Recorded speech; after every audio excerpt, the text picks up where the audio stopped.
Hey everybody, let's go over Incogniton, or as I've been calling it for the last year and a half, Incognition.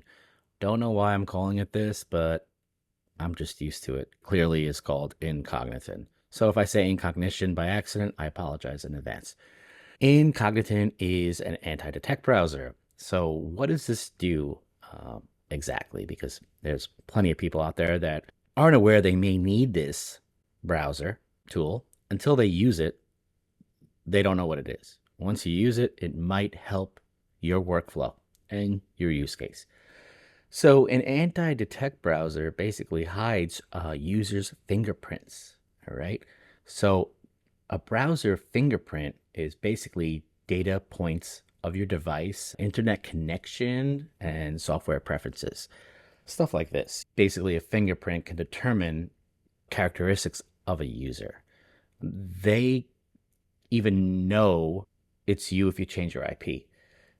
Like incognito mode won't help. Like most people think, oh, I put it in incognito mode, I'll be all right. No, you need a little more than that. So why Incogniton or any other anti-detect browser? You want to hide your footprints. You want to kind of, how, I mean, we all know how cookies will follow you, your data, privacy. When you browse the internet, it knows a lot about you. So you want to separate these identities, these personas. You have your main identity, your main. Now, I'm not saying like we're like James Bond here and spies and doing all this stuff, but sometimes you want to separate your worlds. Worlds colliding, not always good. You keep everything in your browser. For example, if you're using Chrome, and by the way, Incogniton is built off of Chromium, off Chrome, so it's very similar, but it separates the worlds. If you're using Chrome or Safari or Firefox, whatever you're using, and you're just browsing, you'll notice that ads will start following you around. And it's remembering if you logged into Facebook and you're trying to switch over an account, you're in your Gmail and you try to log out, you log back in. It's a real headache. So what Incogniton does, and it does for me, is it separates my worlds and in quotes identities, personas. It's basically just brand separation. We're not doing anything fishy over here, but it is very helpful for this. So right now, you can get Incogniton. You could try it for a starter plan, which is great. 10 profiles for free. And for a lot of you out there, this might be plenty for what you're doing. You just want a couple of profile browser set. Oh, you just want a safer browser to use, then get the starter. There are some special deals running from time to time. You can look for those, but this is their pricing packages, and it's very fair. So you could sign up. So let's take a look under the hood of what Incogniton can do. So this is the dashboard of Incogniton. And what I was just browsing with, what we were just viewing of the Incogniton page, I was using profile 1. So I had it set up here. All right. Now I'll just show you the process of what we can do. So when you get Incogniton, first thing you want to do is to set up your profiles. And you can have multiple profiles. My account has up to 25. If you have the larger accounts, you get 100 profiles or more. You have the free account, you have 10. 10, like I said, could be more than enough.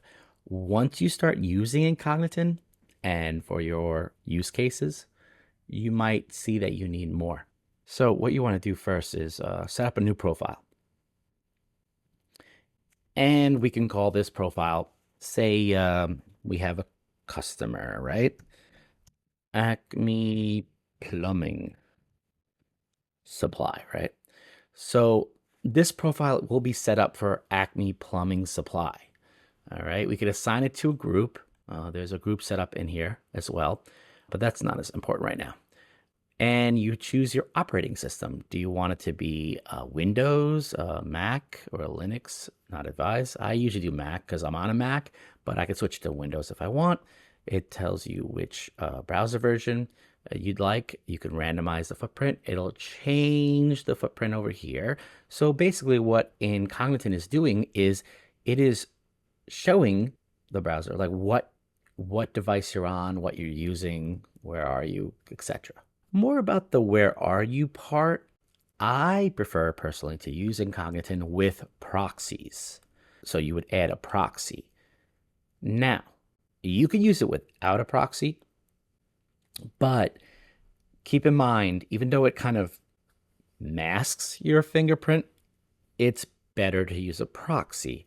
Now, what the heck is a proxy? Joe, you're losing me here. You know, I'm already in Incognition. I got my Chrome. Now you got me jumping browsers. I'm getting overwhelmed. Well, a proxy will change your IP address, right? Basically, every computer, internet connection, your house, where the internet comes to, that's an IP address, right? It's your address. So using a browser will show where you are in the end of everything, you know, what you're doing. So if you want to add a proxy, and you could choose, in most cases, the proxy location, like statewide. If you're doing work in Pennsylvania, you could find proxies in Pennsylvania. If you want them to be in Florida, you want to be in Europe, wherever, proxy. You add a proxy, and that's another address, IP address, another house to make things easier. So that can come in handy to separate the identities, the worlds. So if you somehow have this Acme plumbing business and everything is in Pennsylvania, you probably want to have a proxy for that. Proxies are great to disconnect the brands. So you not necessarily want everything under your brand. If you're dealing with other clients, other platforms, other businesses, you would like them all in their own cookie jars, sort of. So you would add your proxy here. Now, Incogniton will provide you with proxies that you can purchase, or you can find them on the internet. There's plenty of proxy providers, residential proxies, mobile proxies, rotating proxies, so many of them. Don't get overwhelmed with the proxy part. You can get a proxy, residential proxies for, say, $10 a month to start. Get a few. They're affordable, and then they can go up to hundreds of dollars a month. And it just kind of will not get you your IP hit, an IP ban from your internet provider. You don't want to be on your browser and on Incogniton and running like 100 different tasks on different profiles, because it's all going to be using the same IP. It's just too much. And it's like, wait, how many people are at this house? So you kind of don't want to do that. So the proxies kind of split it up and makes life a lot easier for everybody. So here you would add your proxy, and when you purchase it somewhere, so you have choices like the HTTP proxy, SOCKS 4 proxy, SOCKS 5 proxy. Once you get it from the third party or through Incogniton, you would enter the number they give you here for the proxy. Usually a proxy comes with a username and password, so it's yours. And if it's a rotating proxy, and then you would do all this, and it would check the proxy to see if it's active, so it's working. Sometimes you need to like replace proxies.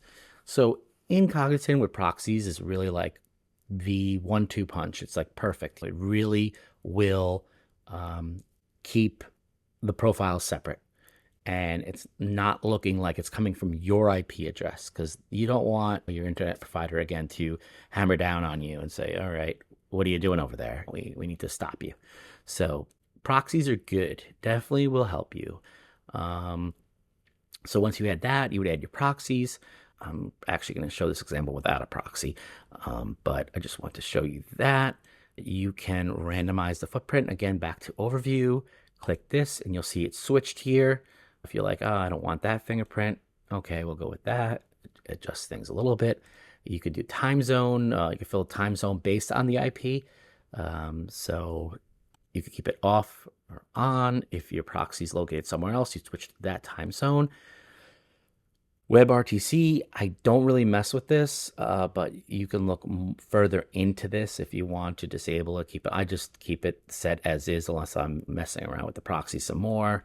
Geolocation, you can look at this more to allow it, block it. The advanced navigator, you can adjust your resolution, platform, all this stuff. Adding extensions, you can put in here fonts, media devices, hardware. This stuff I don't want to, again, overwhelm you with, because I want to get to the root of what this tool does. So, for example, for the Acme plumbing supply, yeah, we're going to do it without a proxy. I like to add the proxy. Some cases you don't need to, but for the most part, I do add it. You don't need to for everything, but let's just leave it without. All right, so now we called it that, create profile. All right, so we have the Acme plumbing supply set up and the profile one set up, which was my main profile before.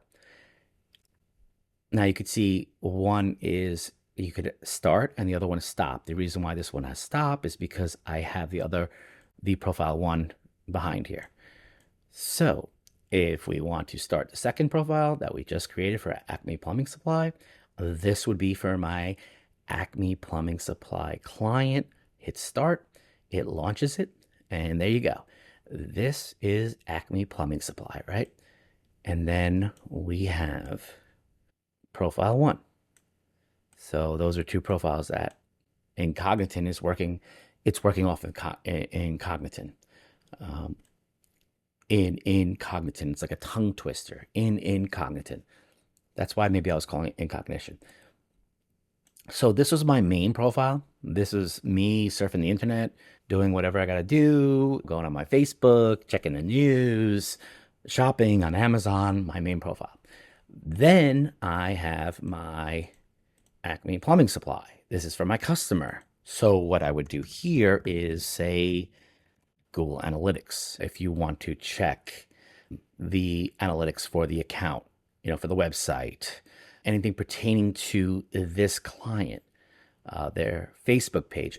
Yes, you can log in and out of Google Analytics and of Facebook and X. It's easy switching in X, especially. In Facebook, it's easier as a manager, but sometimes you do want them all separate. You don't want all the cookies following you around for Acme that is following you around for your personal shopping.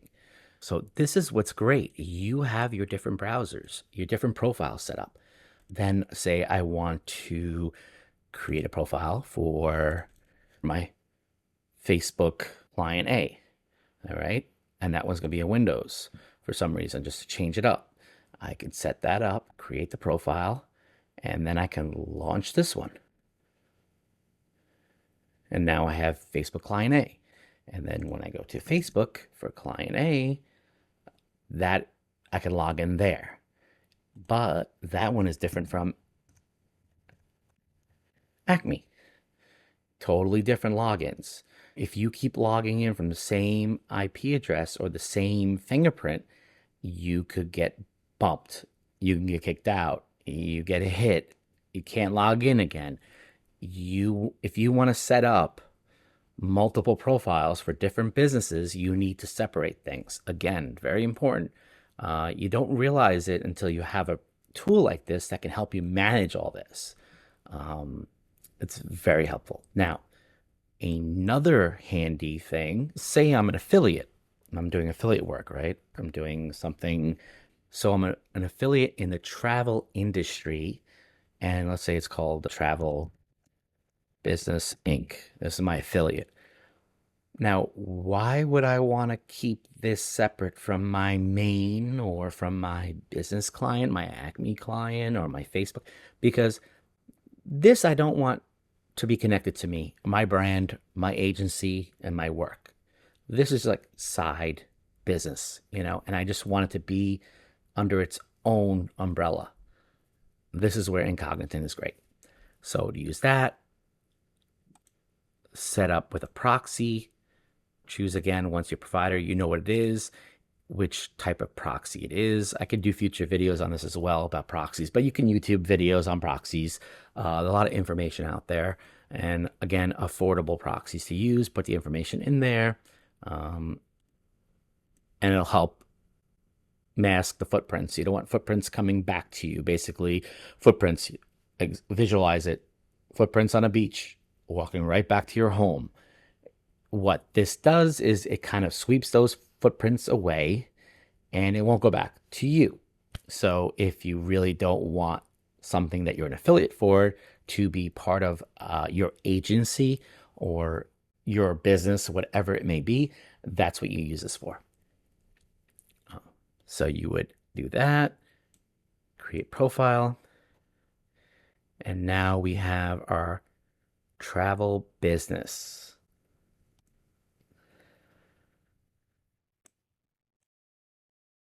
And now everything under Travel Business Inc., everything on this is connected to your affiliate. So as you're Googling best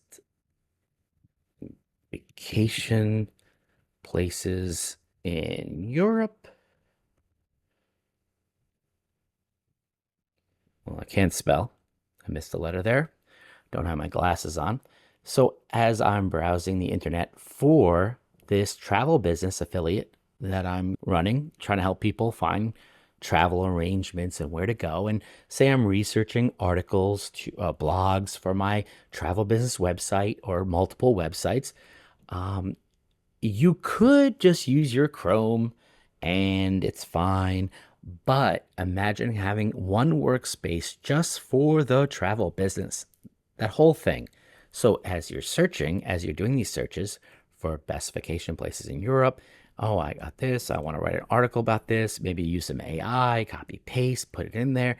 Whenever you go to this profile for this travel business, it remembers. It's like the cookies are following you. You know this profile is for that. And Google knows it. The internet knows. It's great to keep it all in one spot. It's not going to cross over to your profile one that you're shopping for crayons and whatever else, computer equipment. It keeps it separate. So it kind of helps build that fingerprint for this identity, which is part of your identity. It's kind of like having multiple identity disorder, multiple personas. It really does help. And people don't realize it, especially if they're in the digital marketing space, how many worlds they manage. Now, having this, you can have this talk to this, or this identity Acme basically working. I try not to cross the streams. That's a rule from Ghostbusters. Don't cross the streams. Keep the identities separate. But it's really good to have a platform, a browser that can protect you, because the internet already knows way too much about users, and B, to help you build your business profiles up the right way, and C, kind of use a browser as a tool to improve your brands. Most people have more than one brand. You'd be surprised. Even the mom and pop shop might have another project they're working on. So again, hopefully this helps some. You can use Incogniton for a business strategy, separate the worlds. For social media management, very helpful. Affiliate work. And you could also share with a team. You could share these logins and set them up. But the biggest thing that we've seen at the agency is having social media management. So, imagine having 50 or 100 different Facebook logins and easily being able to jump from one to the other without having to log in and out. It's great. Or having Google Analytics set up. Now, yes, you can manage your Google Analytics and Google Search Console from a one dashboard, but sometimes you do not want Google knowing they're all the same, under the same brand. If you're a little paranoid, you kind of want to keep them separate. So it's a really helpful tool. It will, again, free plan is great. But if you want to upgrade, once you start getting more accounts, you'll see it's pretty addictive, because you have so many personas and so many businesses. Each one of these can be for a client. You could set them up each for a client. You could set them up as one just for your social media, management. Have another one for personal. You could have another one set up for a family member. So everyone can log into their own. And if you ever want to stop one, you just hit stop. If you ever want to edit it, you can edit it. You can clone it. You can check the proxies. You can delete it. You can force stop, start. Team management, you could add team members, give them permissions and roles. Don't want to overwhelm you for the new users out there. Just trying to give you an idea of what you can do with this, with Incogniton. Incogniton basically turns one person into multiple people in the internet's eyes. We don't recommend or condone any kind of fishy activity per se to do with this tool. Just use it and just helps. Don't let the worlds collide. So hopefully this video helped a little bit to go over Incogniton. I want to do some more in the future. I just want to kind of give everybody an idea of what it's all about, basically in layman's terms, because most people don't like change, and you're used to your browser. I know people that still use their AOL because that's what they know and they don't want to change, but you have to evolve, and privacy is very important, especially on the internet. So if you can get a browser like Incogniton that can protect your identity a little more, that would be great. So give it a try. Again, they offer a free plan, and you don't have to do the proxies. You can just use the free plan. But if you want to do more of the other items I've mentioned, and there's even more you can do, I don't want to go into everything right now. It's a very powerful browser that many users don't even realize could help their business workflow. There's a lot that we can do. So let me know if you have questions, put them in the comments, and hopefully we'll do some more of these in the future. Hopefully I helped a little and I didn't confuse you guys too much. And if you want to call it Incognition, I give you permission. Don't want the founders getting mad at me. Incogniton's team, by the way, support has been excellent. You email them, they will get back to you almost right away. They're a good company, good crew, and a really good browser. So give it a try, see what you think. And again, let me know, give me feedback, and talk to you soon. All right. Bye-bye.